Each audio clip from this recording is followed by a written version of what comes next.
दोस्तों displacement current एक term हमारे सामने आया जब हम लोग मैक्सवेल्स एम्पियर सर्कुलर लॉ का डिस्कशन कर रहे थे। मैक्सवेल ने एम्पियर सर्कुलर लॉ को जब मॉडिफाई करने या रेक्टिफाई करने की कोशिश करी तो वहाँ एक टर्म हमारे सामने आया, displacement current.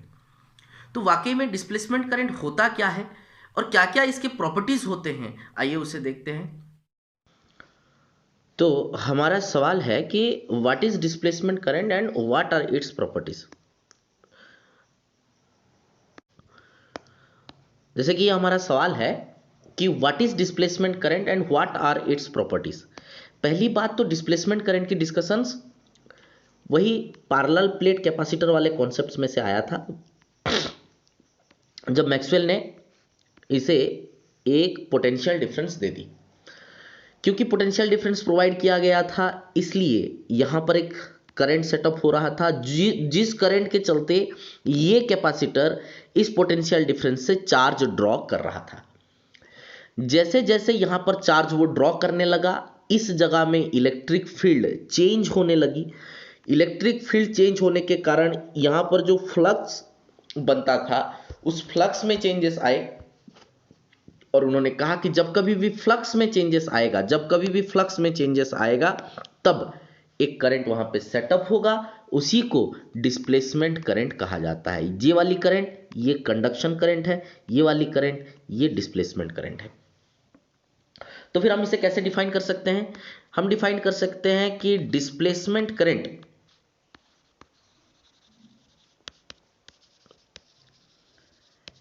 Is a current, ये भी एक करंट ही है ना, which comes in existence, जो है ना, which comes in existence, existence में आता है कब? अकेले नहीं आता है, जहां कंडक्शन करंट होता है वहां आता है। तो comes in existence along with or in addition to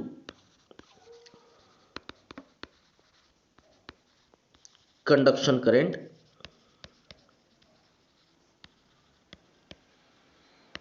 ये कंडक्शन करंट के साथ आता है ना। और कब आता है? whenever the field, electric field से मतलब यहां पर दो फील्ड हैं क्योंकि मैग्नेटिक और इलेक्ट्रिक दोनों हैं, यहां पे इलेक्ट्रिक फील्ड के चेंज की बात किया जा रहा है। Whenever electric field enhance the electric flux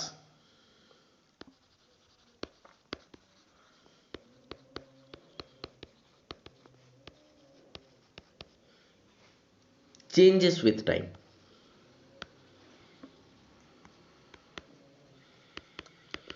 ये डेफिनेशन अपने आप में इसके सारे प्रॉपर्टीज भी एक्सप्रेस कर दे रहा है ना। मैथमेटिकली इस चीज को लिखने की कोशिश करेंगे तो आई डिस्प्लेसमेंट, आई डी माने displacement current is equals to epsilon naught D phi E by D T. अब इस डेफिनेशन का एक्चुअली बिटवीन द लाइंस मतलब क्या है?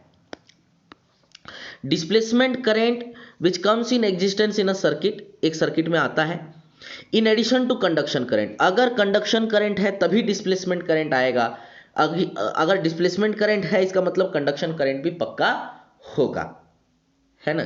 दोनों ही करंट एक साथ एग्जिस्ट करते हैं, माने डिस्प्लेसमेंट करंट कंडक्शन करंट के साथ ही एग्जिस्ट करता है, अकेले एग्जिस्ट नहीं करता। तो पहला इसका प्रॉपर्टी ये हो गया, पहला प्रॉपर्टी हो गया कि डिस्प्लेसमेंट करंट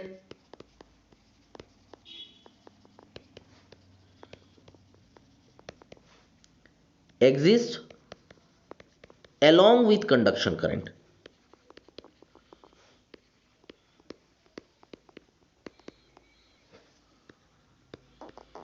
नॉट alone,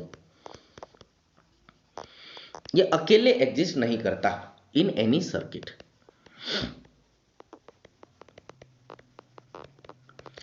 अच्छा, ये कोई ट्रू करंट नहीं है। जैसे हम लोग ट्रू करंट किसे कहते हैं? जहां पे रेट ऑफ चार्ज फ्लो की बात आती है वहां पे हम लोग ट्रू करंट कहते हैं। यहां पर किसी चार्ज का कोई फ्लो नहीं है है ना। This current is not due to flow of charges, rather due to change of electric field, electric flux. तो this current is not a true current, ये कोई ट्रू करंट नहीं है। सिंस, क्यों नहीं है? Since it is not due to flow of charges, rather for change in electric flux.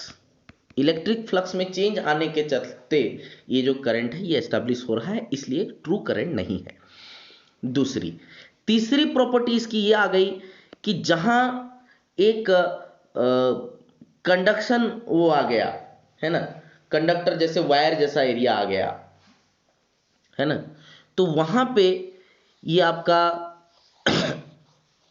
एक minute, conduction जैसा एरिया आ गया, यहां पे इस वायर जैसा एरिया में यहां पर कंडक्शन करंट ज्यादा होगा और डिस्प्लेसमेंट करंट कम होगा। हालांकि कोई फ्री स्पेस जैसा जोन आ गया ऐसा है ना, इंसुलेटिंग जोन आ गया, नॉन कंडक्टिंग जोन आ गया, तो वहां पे डिस्प्लेसमेंट करंट ज्यादा होगा और कंडक्शन करंट कम। तो तीन हम लोग कह सकते हैं, when it is a conduction medium, अगर वो कंडक्शन मीडियम है, there IC is much more than ID, and in insulating medium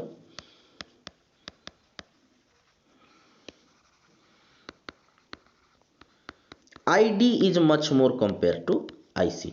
कभी कभी तो जैसे इस केस में हो रहा है, यहाँ फ्री स्पेस में IC एकदम से जीरो हो जाता है और कंडक्शन स्पेस में ID एकदम से जीरो हो जाता है ना।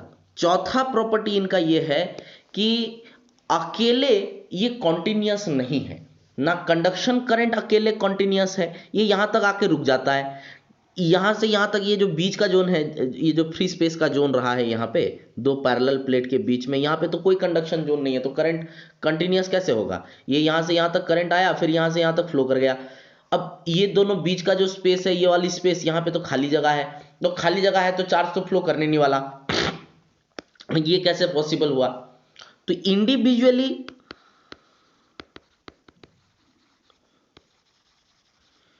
इट इज डिसकंटिन्यूअस,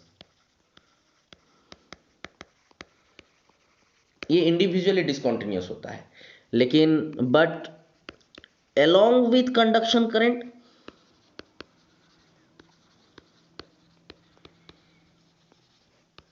ये कंडक्शन करंट के साथ it is continuous.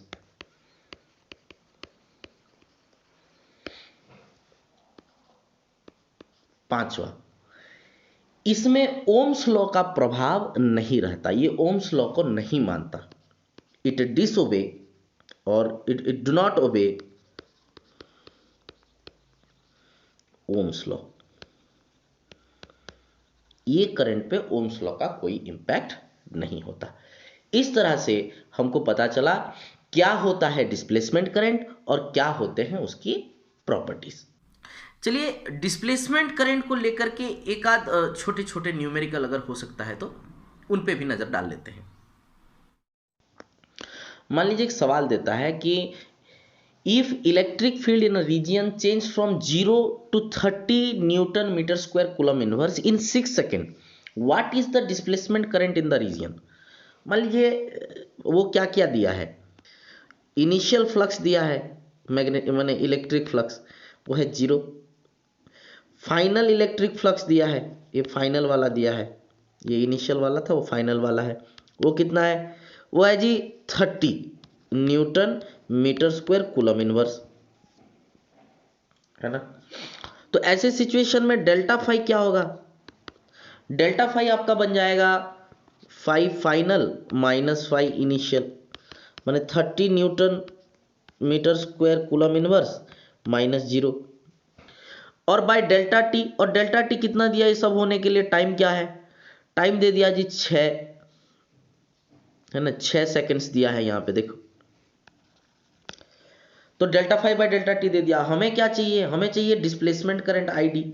ID is equals to क्या होता है, इप्सिलॉन नॉट है ना delta five E by delta T, वही डी बाई डी टी वाला केस है। तो इप्सिलॉन नॉट इंटू 30 - 0, 30/6, तो ये हो जाता है जी 6 5 जा, तो 5 इप्सिलॉन नॉट। अब इप्सिलॉन नॉट की वैल्यू डाल देंगे, will be getting this much ampere of current. तो ID is 5 into 8.854 into 10⁻⁻12 ampere. तो करीब करीब 5 4 जा 20, 0 2, 5 5 जा 25, 27, 7 2, 5 8 जा 40, 42 2 and 4, 5 8 जा 40, 40 and 4 44, this much into 10⁻⁻12 ampere. ये आ गया आपका डिस्प्लेसमेंट करंट। तो इस तरह से हम डिस्प्लेसमेंट करंट निकाल सकते हैं जहां फ्लक्स चेंज की बात हुई हो। Electric flux in a region is given by this, ये वैल्यू दिया है इलेक्ट्रिक फ्लक्स का। Find displacement current at t is equals to 2 seconds. पहले क्या करना है, पहले मुझे निकालना है d phi E by D T.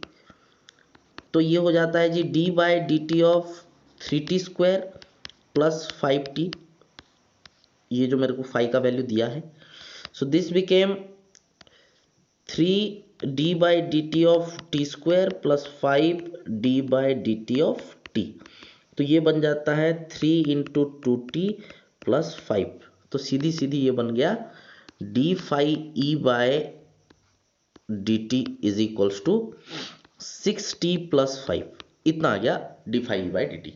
लेकिन मेरा सवाल ये नहीं है, ये है कि मुझे ये चाहिए at t is equals to 2 second.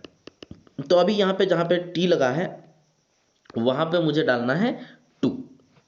तो मैं क्या करूंगा, this will be d phi E by D T at t is equals to 2 second is equals to 6 into 2 plus 5। 6 दूनी हो गया 12 और ये 5, कुल मिला के हो गया 17। ये जो भी था मैं इसे लिख सकता हूँ newton metre square coulomb inverse second inverse. ये मेरा था d phi E by D T. अब मुझे क्या चाहिए, अब मुझे डिस्प्लेसमेंट करंट चाहिए id। id is equals to क्या होता है, epsilon naught d phi E by D T. अब बेटा d phi E by D T का वैल्यू तो ये मिल गया मेरे को, और इप्सिलॉन नॉट का वो तो मैं जानता ही हूँ। तो 8.854 इंटू 10⁻⁻12 इंटू 17 जितना आएगा ये टोटल दिस मच एम्पियर, ये मेरा हो गया डिस्प्लेसमेंट करंट। तो इस तरह से मैं डिस्प्लेसमेंट करंट निकाल सकता हूं।